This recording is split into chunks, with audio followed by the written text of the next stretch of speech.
제 이름은 박은수입니다.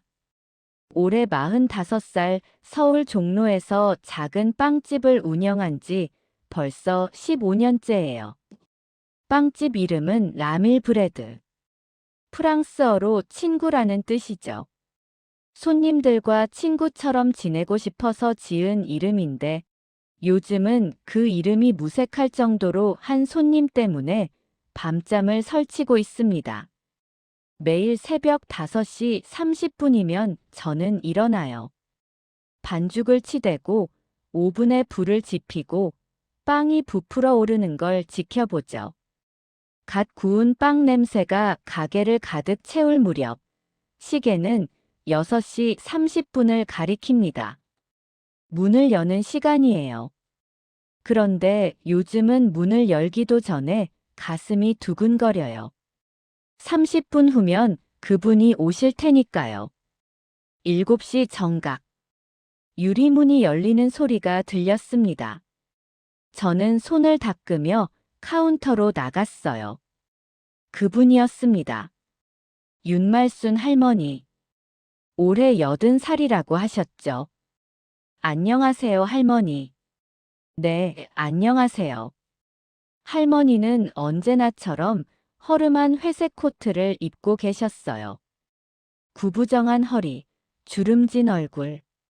하지만 눈빛만은 유독 또렷했습니다. 마치 무언가를 지키고 있는 사람의 눈빛이었어요. 식빵 100개 부탁합니다. 처음 들었을 때는 제가 잘못 들은 줄 알았어요. 100개요? 동네 빵집에서 한 번에 100개씩 사가는 손님은 처음이었거든요. 100개. 맞으시죠? 네, 100개요. 그날이 시작이었습니다. 그 후로 할머니는 단 하루도 빠지지 않고 매일 아침 7시 정각에 오셨어요. 비가 오나 눈이 오나 태풍이 불던 날도요.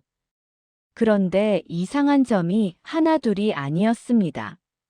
첫째, 할머니는 항상 현금으로 계산하셨어요. 그것도 새 지폐로요. 지폐가 하도 깨끗해서 저는 처음에 은행에서 바로 찾아오시나 했죠. 둘째, 영수증을 절대 안 받아가셨어요.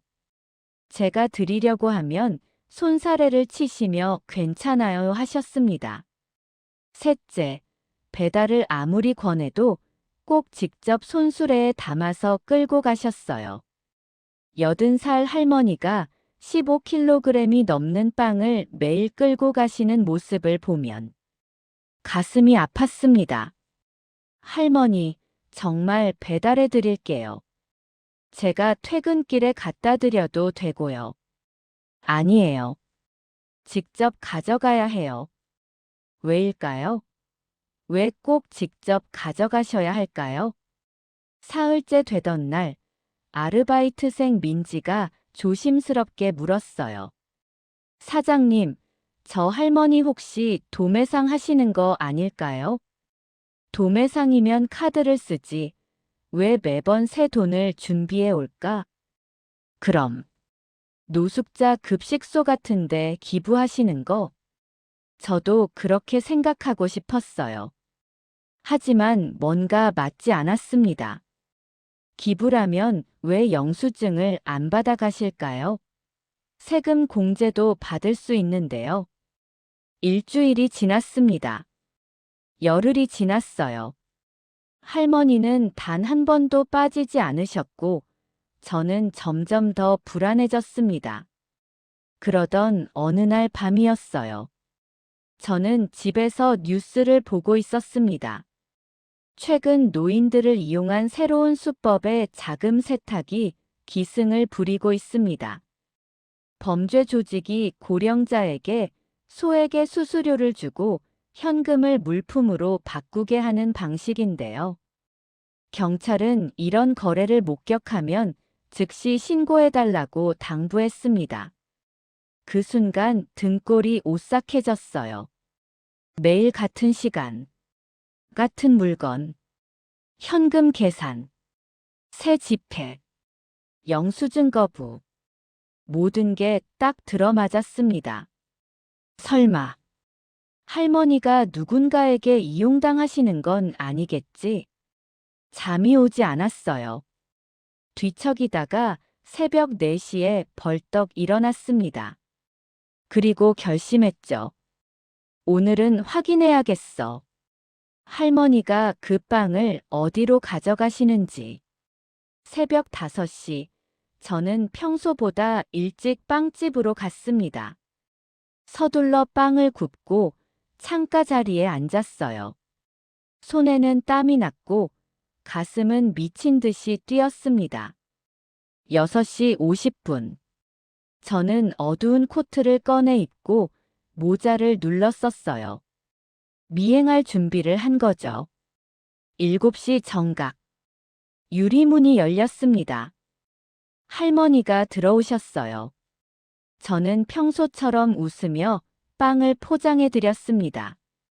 하지만 제 손은 떨리고 있었어요. 할머니, 오늘도 좋은 하루 되세요. 고맙습니다. 할머니는 손수레를 끌고 나가셨습니다. 저는 30초를 세고 조심스럽게 뒷문으로 나갔어요. 골목 끝에 할머니의 뒷모습이 보였습니다. 저는 20m 거리를 두고 따라갔어요. 심장이 터질 것 같았습니다. 할머니, 제발 괜찮으신 거겠죠? 하지만 제 불안은 점점 커져만 갔습니다. 할머니는 번화가가 아닌 점점 더 어두운 골목 쪽으로 향하고 계셨으니까요. 15분쯤 걸었을까요? 할머니가 멈춰선 곳을 보고 저는 숨이 막혔습니다. 낡은 건물, 깨진 창문, 폐업한 가게들, 그리고 할머니는 그 건물 지하로 내려가고 계셨습니다. 저는 숨을 죽이고 할머니를 따라 지하 계단으로 내려갔습니다. 새벽 공기가 축축하고 차갑게 느껴졌어요. 손수레 바퀴 소리만이 좁은 계단에 울려 퍼졌습니다. 계단 끝에는 낡은 철문이 있었어요. 녹슨 손잡이, 벗겨진 페인트. 그 위에 작은 종이 하나가 붙어 있었습니다. 아침 식당, 오전 7시부터 8시까지. 식당. 이런 곳에 식당이라고요? 저는 철문 틈으로 안을 들여다봤어요. 희미한 형광등 불빛이 보였습니다. 그리고 목소리가 들렸어요. 할머니 왔다. 아이 목소리였습니다. 오늘은 뭐 가져오셨어요? 식빵이야. 따끈따끈한 거. 빨리 먹어, 식기 전에. 할머니 목소리였어요. 하지만 제가 빵집에서 들었던 목소리와는 달랐습니다. 더 부드럽고 더 따뜻했어요. 저는 조금 더 가까이 다가갔습니다. 틈새로 안을 들여다봤죠. 그리고 제가 본 것은 10명쯤 되는 아이들이었어요. 낡은 식탁에 둘러앉아 빵을 먹고 있었습니다. 어떤 아이는 우유에 빵을 적셔 먹었고 어떤 아이는 동생에게 자기 빵을 반 떼어주고 있었어요. 한 여자아이는 휠체어에 앉아 있었고 한 남자아이는 왼팔에 깁스를 하고 있었습니다. 이게 뭐지? 순간 제 머릿속이 하얘졌어요. 이건 범죄가 아니었습니다. 돈 세탁도 사기도 아니었어요. 할머니는 그저 아이들에게 빵을 먹이고 계셨던 겁니다. 할머니, 저 오늘 학교 가요. 한 아이가 밝게 말했어요. 그래, 잘했어. 오늘도 열심히 공부하고 와. 네. 그런데 할머니, 요즘 얼굴이 안 좋으세요. 괜찮으세요? 응, 괜찮아. 할머니는 튼튼해. 하지만 저는 알 수 있었어요. 할머니가 괜찮지 않다는 걸요. 할머니는 기침을 하고 계셨고 손이 떨리고 있었습니다. 아, 매일 새벽같이 일어나서 이 무거운 걸 나르시니 제 가슴이 미어졌습니다. 바로 그때였어요. 누구세요? 뒤에서 차가운 목소리가 들렸습니다. 저는 화들짝 놀라 뒤를 돌아봤어요. 20대 초반으로 보이는 청년이 저를 노려보고 있었습니다. 눈빛이 날카로웠어요. 저는 미행했어요? 왜요? 신고하려고요? 아니에요. 저는 빵집 주인이에요. 할머니가 매일 빵을 사가셔서. 그래서 뒤밟았다고요? 청년의 목소리가 점점 높아졌습니다. 저는 당황해서 말을 더듬었어요. 아니, 그게 아니라. 할머니가 혹시 누군가한테 이용당하시는 건 아닌가 걱정돼서. 이용당한다고요? 청년이 비웃듯 말했어요. 바로 그때 철문이 열렸습니다. 지훈아, 무슨 일이야? 할머니였어요. 할머니는 저를 보시더니 잠시 놀란 표정을 지으셨습니다. 그리고 슬프게 웃으셨어요. 빵집 사장님. 죄송합니다, 할머니. 저는 그냥 걱정이 돼서. 할머니는 한참 저를 바라보시다가 천천히 고개를 끄덕이셨어요. 들어오시겠어요? 네. 이왕 온 김에 보여드릴게요. 제가 왜 매일 빵을 사가는지. 저는 떨리는 발걸음으로 철문 안으로 들어갔습니다. 지하 공간은 생각보다 넓었어요. 아니, 넓다기보다는 빽빽했습니다. 천장은 낮았고 습기가 배어 있었어요. 하지만 벽에는 아이들이 그린 그림들이 가득 붙어 있었습니다. 무지개, 집, 가족, 꽃. 삐뚤빼뚤한 선들이 오히려 더 애틋하게 느껴졌어요. 여기 앉으세요. 할머니가 낡은 플라스틱 의자를 권하셨습니다. 저는 앉으며 주위를 둘러봤어요. 아이들이 저를 쳐다보고 있었어요. 호기심 어린 눈빛, 불안한 눈빛, 경계하는 눈빛. 다양했습니다. 할머니, 이분도 빵 먹을래요? 한 꼬마가 자기 빵을 반으로 뜯어서 제게 내밀었어요. 그 순간 제 눈시울이 뜨거워졌습니다. 아니야, 너 먹어. 고마워.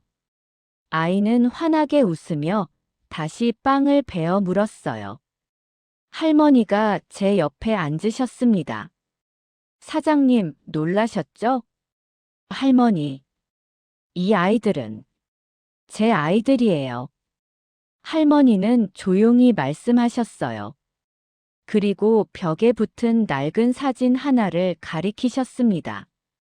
젊은 여성과 2살배기 아기가 웃고 있는 사진이었어요. 이제 말씀드릴게요. 제가 왜 이러고 있는지. 할머니의 목소리가 떨렸습니다. 20년 전 일부터 시작해야 할 것 같네요. 저는 숨을 죽이고 할머니의 이야기를 들었습니다.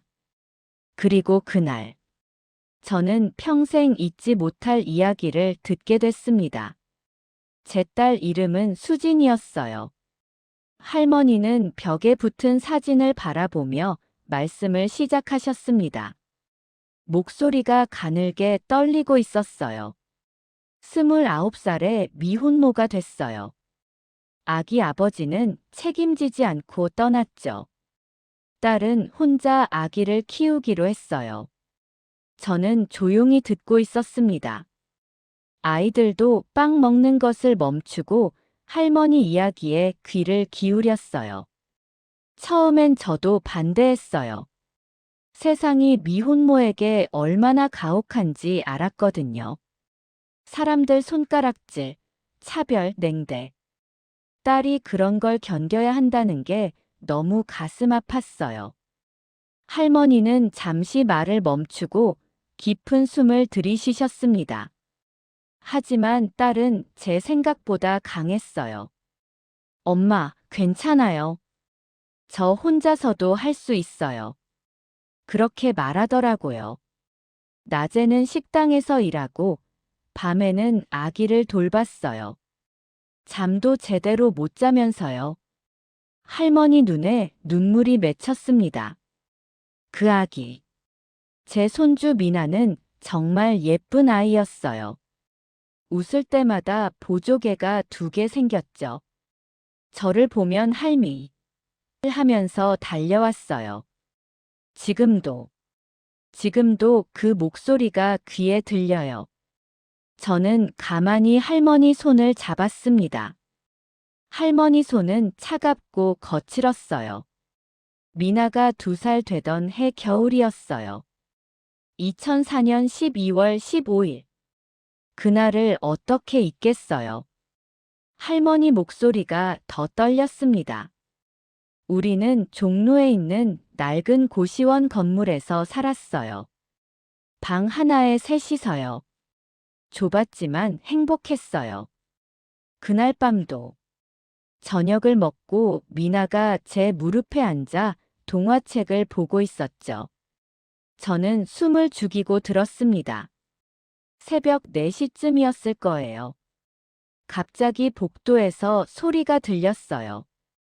불이야, 불이야. 저는 벌떡 일어나서 수진이와 미나를 깨웠죠. 수진이가 미나를 안고 먼저 나가려고 했어요. 할머니는 잠시 눈을 감았습니다. 그런데 복도에 연기가 가득했어요. 앞이 하나도 안 보였어요. 저는 수진이한테 소리쳤어요. 빨리 나가. 내가 미나 안고 나갈게. 수진이는 미나를 제게 건넸어요. 그리고 말했죠. 엄마, 먼저 나가세요. 저는 옆방 할머니 깨우고 나갈게요. 안 돼요. 제 입에서 저도 모르게 말이 나왔습니다. 저도 그렇게 말했어요. 안 돼, 같이 가자고. 하지만 수진이는 제 등을 밀었어요. 엄마, 빨리. 저는 미나를 꼭 안고 계단으로 내려갔어요. 할머니가 울기 시작했습니다. 아이들도 울고 있었어요. 저도 눈물을 참을 수 없었습니다. 2층까지 내려왔을 때 미나가 제 품에서 빠져나갔어요. 너무 갑자기였어요. 엄마 하면서 다시 위로 뛰어 올라가는 거예요. 미나야, 안 돼. 저는 쫓아 올라가려고 했어요. 하지만 소방관이 저를 붙잡았어요. 위험합니다. 안 됩니다. 저는 발버둥 쳤어요. 소리를 질렀어요. 제 손주가 위에 있어요. 딸도 있어요.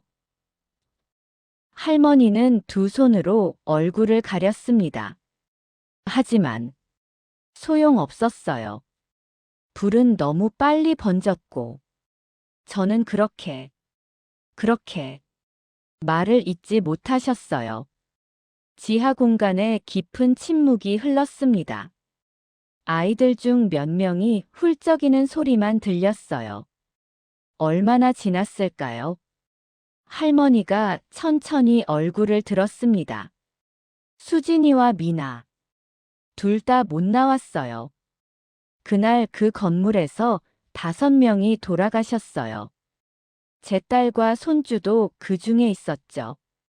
할머니. 그날 이후로 저는 살아있는 게 죄였어요. 왜 제가 살아남았을까? 왜 미나를 더 꽉 안지 못했을까? 매일 밤 악몽을 꿨어요. 미나가 할미 하면서 불 속에서 저를 부르는 꿈을요. 할머니는 떨리는 손으로 차가운 물을 한 모금 마셨습니다. 남편도 1년 뒤에 심장마비로 세상을 떠났어요. 딸과 손주를 잃은 충격을 견디지 못한 거죠.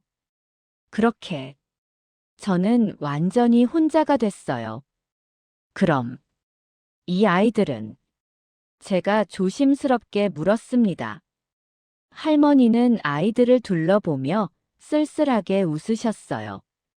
3년 전 겨울이었어요. 저는 그때도 여기 종로를 걷고 있었어요. 습관처럼요. 수진이와 미나가 살았던 그 골목들을요. 할머니가 한 아이를 가리켰어요. 휠체어에 앉아있던 여자아이였습니다. 그때 이 아이를 봤어요. 골목 구석에서 추위에 떨고 있더라고요. 15살이었대요. 보육원에서 나왔는데 갈 곳이 없었대요. 보육원이요? 만 18세가 되면 나가야 해요. 갈 곳이 있든 없든요. 이 아이는 다리가 불편해서 일자리를 구하기도 어려웠대요. 그래서 거리에 있었던 거죠. 저는 충격을 받았습니다. 저는 그 아이를 보는 순간 제 미나가 생각났어요. 만약 미나가 살아있었다면 지금 20살. 이 아이처럼 추운 거리에 있을 수도 있었겠구나 싶었죠. 할머니는 계속 말씀하셨습니다. 그래서 그냥 지나칠 수가 없었어요. 그 아이한테 따뜻한 빵을 사주고 잠깐 쉴 곳을 구해줬어요. 그러다 보니 아이들이 하나 둘 늘었어요. 다들 갈 곳 없는 아이들이었죠. 그제야 저는 이해했습니다. 할머니는 구원받지 못한 손주를 대신해서 세상에 버려진 아이들을 구하고 계셨던 겁니다. 작년에 남편 보험금이 나왔어요. 할머니는 벽 한쪽에 놓인 낡은 가계부를 꺼내 보여주셨습니다. 2억이었어요. 큰 돈은 아니지만 이 아이들이 먹을 만큼은 되더라고요. 그래서 이 공간을 빌리고 매일 빵을 사서 나눠주기 시작했죠. 가계부에는 빼곡하게 지출 내역이 적혀 있었어요. 식빵, 우유, 쌀, 반찬, 전기세, 수도세. 한 푼 한 푼이 아이들을 위한 것이었습니다. 하루에 15만 원이면, 한 달에 450만 원, 1년이면. 제가 계산을 하자 할머니가 조용히 고개를 끄덕이셨어요.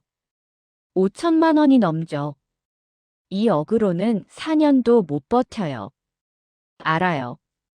그래서 요즘 밤에 잠이 안 와요. 돈이 떨어지면 이 아이들은 또 어디로 가야 할까? 할머니 목소리가 점점 작아졌습니다. 하지만 그래도 하루하루가 감사해요. 이 아이들 웃는 얼굴 볼 수 있어서요. 제가 구하지 못한 미나를 대신해서라도 이 아이들만큼은 지키고 싶어요. 저는 더 이상 참을 수 없었습니다. 할머니. 저는 할머니 손을 꼭 잡았어요. 혼자 하시는 게 아니에요. 제가 도울게요. 뭐라고요? 제 빵집에서 매일 빵을 지원할게요. 그리고 제가 아는 사람들한테도 도움을 요청할게요. 종로에는 좋은 분들이 많아요. 다들 도와주실 거예요. 할머니 눈에 눈물이 주르륵 흘러내렸습니다. 정말 그래 주시겠어요? 당연하죠. 이건 당연한 일이에요. 그날 저는 지하 공간을 나와 곧바로 행동에 들어갔습니다. 제일 먼저 찾아간 곳은 종로 상인회였어요. 민수야. 제 오랜 친구 강민수가 그곳에서 정육점을 하고 있었거든요. 은수야. 무슨 일이야? 얼굴이 왜 그래? 저는 숨을 헐떡이며 할머니와 아이들 이야기를 들려줬어요. 처음부터 끝까지요. 민수는 조용히 듣더니 눈을 붉혔습니다. 그런 일이 바로 우리 코앞에서 있었구나. 민수야, 우리 도와야 해. 할머니 혼자서는 한계가 있어. 당연하지. 우리 가게에서 일주일에 2번씩 고기 지원할게. 애들 단백질 섭취해야지. 소문은 빠르게 퍼졌습니다. 과일가게 김 사장님, 분식집 정 아주머니, 슈퍼마켓 주인 박 사장님. 다들 기꺼이 동참하셨어요. 은수 씨, 저도 뭔가 해야죠. 우리 가게 오래된 옷들 모아서 드릴게요. 제가 매주 반찬 만들어 갈게요. 사람들의 마음이 모이기 시작했습니다. 저는 이분들을 모아서 말순의 아침 상자라는 이름의 자선 모임을 만들었어요. 매주 한 번씩 모여서 아이들에게 필요한 물품을 논의하고 지원하기로 했죠. 2주가 지났습니다. 그날도 저는 새벽같이 빵을 구워서 지하 공간으로 향했어요. 그런데 할머니가 안 보이셨습니다. 지훈 씨, 할머니 어디 계세요? 지훈의 얼굴이 굳어 있었어요. 사장님, 할머니가 어젯밤에 쓰러지셨어요. 뭐라고요? 지금 병원에 계세요. 폐렴이래요. 저는 빵 상자를 내려놓고 곧바로 병원으로 달려갔습니다. 중환자실. 할머니는 산소 마스크를 쓰고 침대에 누워 계셨어요. 창백한 얼굴, 가쁜 숨소리. 할머니. 저는 침대 옆에 무릎을 꿇었습니다. 의사 선생님이 나오셨어요. 보호자세요? 아, 아니, 저는 지인인데요. 환자분 상태가 좋지 않습니다. 폐렴이 심해서요. 나이도 있으시고 체력도 많이 떨어져 계세요. 계속 무리하셨나 봐요. 제 가슴이 무너져 내렸습니다. 제가 너무 늦게 알았어요. 할머니가 이렇게까지 힘드신 줄. 사흘 후 할머니는 일반 병실로 옮기셨어요. 저는 매일 병문안을 갔습니다. 할머니, 아이들은 걱정 마세요. 제가 다 챙기고 있어요. 고마워요. 정말 고마워요. 할머니는 힘없이 말씀하셨어요. 사장님, 저 이제 오래 못 버틸 것 같아요. 무슨 말씀을 그렇게 하세요? 금방 나으실 거예요. 아니에요. 제가 제 몸을 아는데. 이제 정리할 때가 된 것 같아요. 할머니는 제 손을 잡으셨어요. 부탁이에요. 제가 없어도 그 아이들 좀 부탁해요. 할머니, 저 없어도 이제 괜찮겠죠? 사장님이랑 다른 분들이 계시니까. 할머니는 안심한 듯 눈을 감으셨어요. 저는 그날 밤 잠을 이룰 수 없었습니다. 안 돼. 할머니가 포기하시면 안 돼. 다음 날 아침, 저는 결심했습니다. 할머니에게 희망을 보여드려야겠다고. 할머니가 없어도 아이들이 잘 지낼 수 있다는 걸 보여드려야겠다고. 그래야 할머니가 마음 놓고 쉬실 수 있을 테니까요. 그날부터 저는 쉴 틈 없이 움직였습니다. 먼저 상인회 사람들을 다시 모았어요. 그리고 말했죠. 할머니가 많이 편찮으세요. 이제 우리가 할 차례예요. 할머니 혼자 짊어지고 가시게 할 순 없어요. 민수가 말했습니다. 지하 공간부터 제대로 정비하자. 습하고 춥잖아. 아이들이 거기서 어떻게 지내냐? 맞아요. 벽도 새로 칠하고 보일러도 놓고. 책상이랑 책장도 필요해요. 애들 공부할 수 있게. 사람들의 의견이 쏟아졌습니다. 일주일 동안 우리는 매일 밤 지하 공간에서 작업했어요. 벽을 새로 칠하고 낡은 가구를 버리고 깨끗한 식탁과 의자를 들여놓았습니다. 보일러를 설치하고 아이들이 공부할 수 있는 책상도 마련했어요. 사장님, 이거 어때요? 민지가 작은 책장을 가리켰어요. 동화책으로 가득한 책장이었습니다. 완벽해. 아이들이 정말 좋아하겠다. 저는 매일 새벽 4시 30분에 일어나 빵을 구웠어요. 할머니가 사가시던 100개보다 더 많은 150개를요. 샌드위치, 단팥빵, 크림빵, 소시지빵. 아이들이 좋아할 만한 것들로요. 한 달이 지났습니다. 할머니는 조금씩 회복하고 계셨어요. 의사 선생님도 놀라워하셨죠. 환자분 회복 속도가 빨라요. 뭔가 살아야 할 이유가 생기신 것 같은데요. 저는 미소 지었습니다. 매일 병실에서 아이들 이야기를 들려드렸거든요. 할머니, 오늘 민수 씨가 삼겹살 5kg 가져오셨어요. 아이들이 얼마나 좋아하던지요. 과일 가게 김 사장님은 딸기를 한 박스나 주셨어요. 아이들이 처음 먹어본대요. 딸기를요. 할머니는 들으시면서 눈물을 흘리셨어요. 하지만 이번엔 슬픈 눈물이 아니었습니다. 마침내 퇴원날이 왔습니다. 할머니, 오늘 특별한 곳으로 모실 거예요. 어디로요? 가시면 아세요. 저는 할머니를 모시고 지하 공간으로 향했습니다. 철문 앞에 섰을 때 안에서 웅성거리는 소리가 들렸어요. 준비됐어? 응. 할머니 오신다. 저는 할머니를 보며 미소 지었습니다. 자, 들어가세요. 철문이 열렸습니다. 할머니, 할머니 환영해요. 아이들이 우르르 달려왔어요. 그리고 할머니는 그 자리에서 얼어붙으셨습니다. 공간은 완전히 달라져 있었습니다. 깨끗한 흰 벽, 따뜻한 난방, 새 가구들, 책으로 가득한 책장, 그리고 무엇보다 벽 한쪽에 걸린 큰 액자.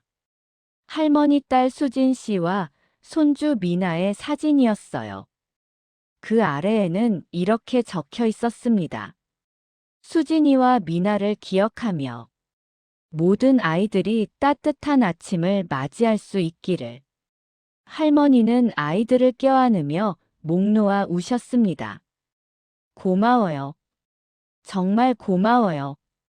그날 저녁, 우리는 작은 파티를 열었어요. 종로 상인들이 모두 모였습니다. 고기, 과일, 떡볶이, 음료수.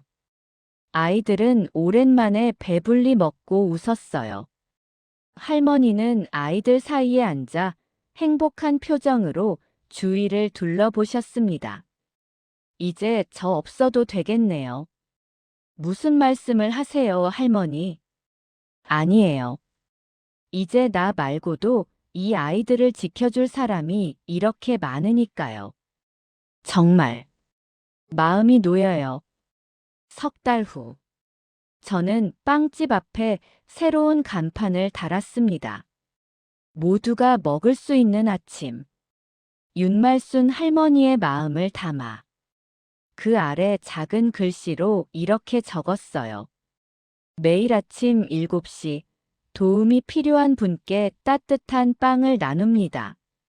종로 상인 1동. 이제 매일 아침 7시면 지하 공간은 아이들의 웃음소리로 가득 찹니다. 할머니는 더 이상 무거운 빵 상자를 나르지 않으셔도 돼요. 그저 아이들 옆에 앉아 이야기를 들어주시고 머리를 쓰다듬어 주시면 되거든요. 어제도 한 아이가 물었습니다. 할머니, 나중에 크면 저도 할머니처럼 다른 사람 도와줄 수 있어요? 할머니는 아이를 꼭 안으며 대답하셨어요. 그럼 당연하지. 너희들이 받은 사랑을 또 다른 사람한테 나눠주면 돼. 저는 그 모습을 보며 깨달았습니다. 제가 할머니를 의심했던 그 시간들이 얼마나 부끄러운지요. 진짜 의심해야 할 것은 사람이 아니라 사람을 외면하는 우리의 무관심이었다는 것을요. 그리고 한 사람의 작은 선의가 얼마나 큰 변화를 만들어낼 수 있는지를요. 오늘도 제 빵집 라밀 브레드는 새벽 5시 30분에 불을 밝힙니다. 그리고 7시 정각 따뜻한 빵들이 아이들에게 전해집니다. 이제 그 빵에는 할머니의 사랑뿐만 아니라 우리 모두의 마음이 담겨 있습니다. 세상의 틈새에서 자라나는 아이들을 위해, 그리고 우리가 구하지 못했던 누군가를 대신하여. 제 이야기는 여기까지입니다. 즐겁게 감상하셨다면 구독과 좋아요도 꼭 눌러주세요. 감사합니다.